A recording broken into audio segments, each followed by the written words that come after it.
Заливают бетон, вяжут арматуру, укладывают шлакоблоки. Мощный производственный процесс развернулся в границах улиц Нюйская и Пролетарская. Буквально год назад здесь была пустая территория, а 2 года назад стояли ветхие аварийные деревянные дома.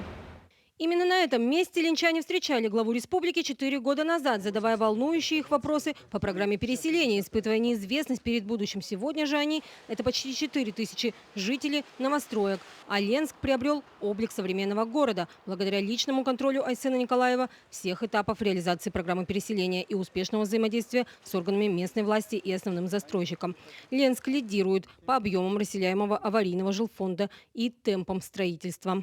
Внимание Ленску, в целом Ленскому району очень большое. Хочу подчеркнуть, что работы здесь идут неплохо, все идет по графику. Хочу особо подчеркнуть, что здесь, конечно же, меня приятно порадовало те дома, которые сейчас строятся по линии застройщика здесь. Они строятся очень красивые, качественные. Во-вторых, конечно же, порадовало то, что застройщик не только сами дома строит, но он и очень правильно относится к благоустройству территории. Этот пример, который я сегодня в Ленске увидел, можно и в другие районы транслировать, другим застройщикам надо пример с этого брать.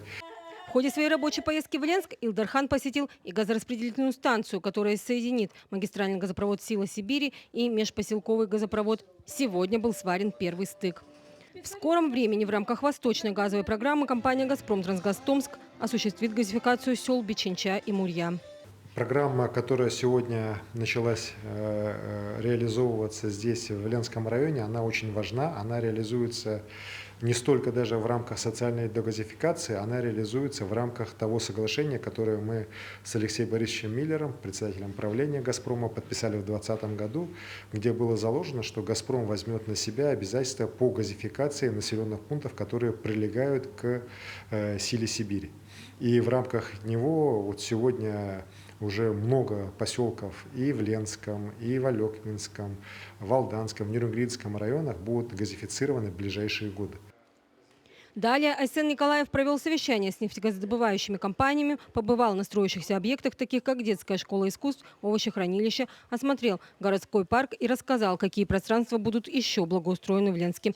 В завершении визита он посетил детскую оздоровительную базу, которой в этом году исполнилось 65 лет. Анна Кожевникова, Виталий Андреев, Ленск.